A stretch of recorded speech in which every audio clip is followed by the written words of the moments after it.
தேவனுடைய கரங்கள் உங்களோடு இருந்தால் எவ்வளோ பெரிய ஆசீர்வாதம். தேவனுடைய கரங்கள் என்பது என்ன? அவருடைய செயல்பாடுகள், அவருடைய வல்லமைகள், அவர் செய்கிற நன்மைகள், அவர் தருகிற கிருபைகள், அவருடைய இரக்கங்கள். தேவனுடைய வல்லமையை பெற்றுக்கொள்வது, தேவனுடைய கிருபைகளை பெற்றுக்கொள்வது மிக முக்கியமானது. அருமையான தேவனுடைய ஜனமே, கர்த்தருடைய ஆசீர்வதிக்க விரும்புகிற தேவனாக இருக்கிற பொழுது நீ ஏன் கலங்க வேண்டும்? கிறிஸ்தவம் என்பது மதம் மாற்றுவதல்ல. கிறிஸ்தவம் என்பது ஒரு இனத்தின் பெயர் அல்ல, ஒரு சாதியின் பெயர் அல்ல, ஒரு தேசத்தை சார்ந்த மக்களை குறித்த பெயர் அல்ல. வெள்ளைக்காரவங்க எல்லாம் ஆங்கிலேயர்கள் அல்ல, அவர்கள் பிரான்ஸுக்காரங்க எல்லாம் போர்ச்சுகீசியர்கள் அல்ல.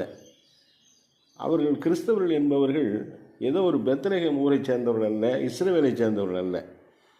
கிறிஸ்தவர்கள் என்பவர்கள் தன்னை படைத்த உண்மையான சர்வ சிருஷ்டிகரை தெரிந்து புரிந்து அறிந்து அவரை ஆராதிக்கிறவர்கள். அவங்களுக்கு பேர் தான் கிறிஸ்தவங்க.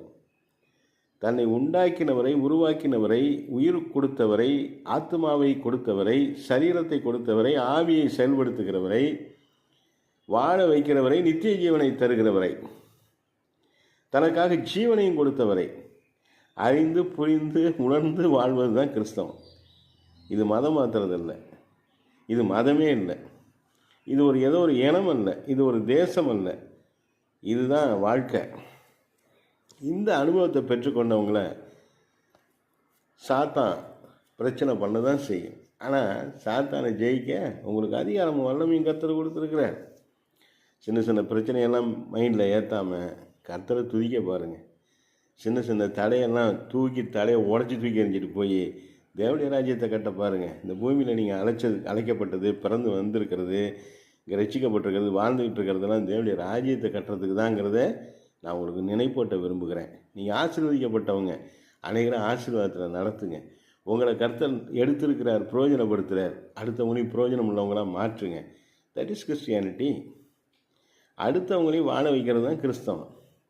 அடுத்தவங்களை அழிக்கிறது இல்லை. யாரையும் கட்டாயமாக இயேசுவை வணங்கும்படியாக எந்த காலத்துலையும் யாரும் செய்யலை, செய்யவும் முடியாது, செய்ய போகிறதும் கிடையாது.